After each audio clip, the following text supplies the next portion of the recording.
Plexus है, GIT की anatomy है, या हमारे पास यूरिनरी सिस्टम की एनाटॉमी है, या कार्डियोवैस्कुलर की एनाटॉमी है। इसके सबसे अच्छे सर जिनसे मैंने पढ़ा है, सबसे ज़्यादा अच्छे सर डॉक्टर आसिफ कुरैशी। ये चैनल उन बच्चों के लिए जो डीप स्टडी करते हैं, लाइक मी। मुझे बहुत शौक है डीप स्टडी करने का, ज़्यादा से ज़्यादा इन्फॉर्मेशन लेने, तह तक जाने का, आउट ऑफ सिलेबस भी जाने का मुझे बहुत ज़्यादा शौक है। तो ये चैनल्स उनके लिए हैं। आपने क्या करना है, आपने सबसे पहले आना है यूट्यूब पे आने के बाद आपने लिखना है डॉक्टर आसिफ कुरैशी और एनाटॉमी, और आपको ये वाला चैनल शो हो जाएगा। इस चैनल पे आपको एनाटॉमी की पूरी एक प्लेलिस्ट नज़र आएगी, जिसमें तकरीबन 126 वीडियोज़ हैं, और उसमें हर तरह की एनाटॉमी एक्सप्लेन है। यहाँ अपर लिम्ब की एनाटॉमी भी होगी, लोअर लिम्ब की एनाटॉमी भी होगी, हिस्टोलॉजी भी होगी, मतलब पूरी बॉडी की आराम से आपको हर चीज़ मिल जाएगी। ये सर ना थोड़ा सा डीप पढ़ाते हैं, ये उन बच्चों के लिए है, मतलब दरअसल ये एमबीबीएस के लेक्चर्स हैं। और बात करेंगे उन टीचर ऐसी भी पर्सनैलिटी की जो कि हमारे पास नॉर्मल लेवल में पढ़ाती है, जो बहुत ही ज़्यादा अच्छे और मोस्टली तमाम बच्चे उनको जानते हैं। क्या करना है, आपने सिंपली वहाँ से एनाटॉमी करनी है। जीआई की वो एनाटॉमी बहुत ज़्यादा अच्छी पढ़ाती है, वो बहुत ज़्यादा अच्छी टीचर है।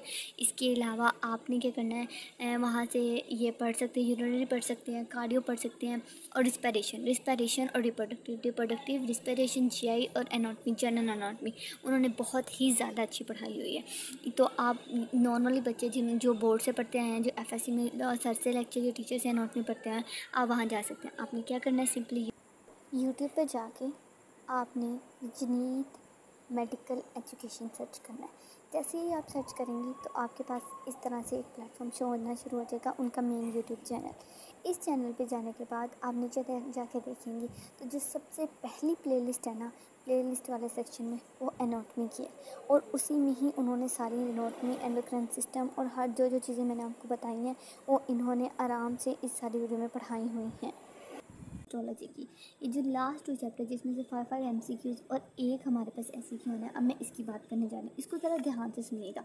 जो मैंने ऊपर पहले आपको स्कीम बता दी है, अगर आप वो स्कीम फॉलो कर लेते हैं और वो चैप्टर कवर कर लेते हैं, उसके बाद अगर आपके पास टाइम बचता है तो आप जो मैं बाकी चैप्टर्स बता रही हूँ उसके बारे में करेंगे, ठीक है। हमारे पास एक चैनल है जिसका नाम है हमारे पास डॉक्टर ईमान। ये हमारे पास इंग्लिश में पढ़ाती हैं, लेकिन इनकी जो हिस्टोलॉजी है वो बहुत ज़्यादा अच्छी है। हिस्टोलॉजी के अलावा भी उन्होंने एनाटॉमी के बहुत सारे जो कंसेप्ट हैं उनको कवर करने की कोशिश की है। अगर आपको डॉक्टर आसिफ की, रजनी की इनकी समझ नहीं आती तो आप इनके चैनल को भी फॉलो कर सकते हैं। इन्होंने मेनली हिस्टोलॉजी पढ़ाई है और बहुत ही ज़्यादा अच्छी, आपको आराम से समझ आई जाएगी। अगर आपको एनिमेशन से, ड्राइंग से पढ़ने का शौक़ है तो ये है मेडिकोस नाम से एक चैनल। आप इसके ऊपर जाएंगे, ये आपको जितनी भी चीज़ें हैं जो हमारे एनाटॉमी से रिलेटेड है ना, वो आपको एनिमेशन, हैंडमेड पेंटिंग्स और में ड्रॉ करके बताते हैं। और ड्राइंग आना भी आपको बहुत ज़रूरी है। डायग्राम ज़रूर आती है, हमें किडनी की डायग्राम आती है, स्ट्रक्चर आता है ड्रॉ करने के लिए, ये आपको ड्रॉ करके समझाते हैं। नेक्स्ट जो हमारे पास यूट्यूब चैनल है वो हमारे पास है बीटा साइज्ड मेडिक्स। ये जो हमारे पास है ना, मेडिकल या जो भी है, ये हमारे पास, मैं आपको सजेस्ट करूँगी अगर आपने एंडोक्राइन सिस्टम करना है ना तो आप ज़रूर इससे करें।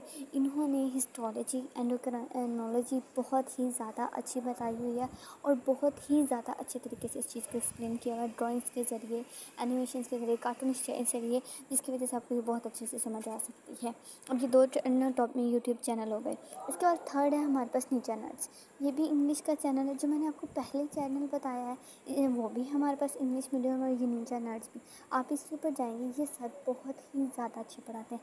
अगरचे ये हमारे पास आपको इंग्लिश में पढ़ाएंगे, लेकिन अगर आप सब कैप्शन के साथ या सब टाइटल के साथ इनको देखेंगे तो आपको समझ आएगा कि वाकई इनके पास आपकी कैरिकुलम के अकॉर्डिंग हर टॉपिक है, हिस्टोलॉजी है, एनाटॉमी है, हर तरह की आपको मिल जाएगी।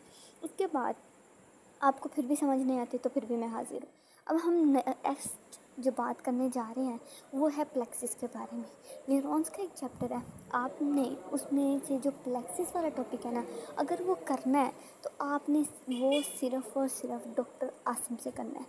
हमारे पेपर में ब्रेकियल प्लेक्सिस आया था, यकीन करें मैंने इन्हीं से ही किया था, और इन्हीं की ही डायग्राम्स ये इतने अच्छे से एक्सप्लेन करते हैं ना कि आपको कभी नहीं भूलेगा। प्लेक्सिस आपने सिर्फ यहीं से ही करनी है।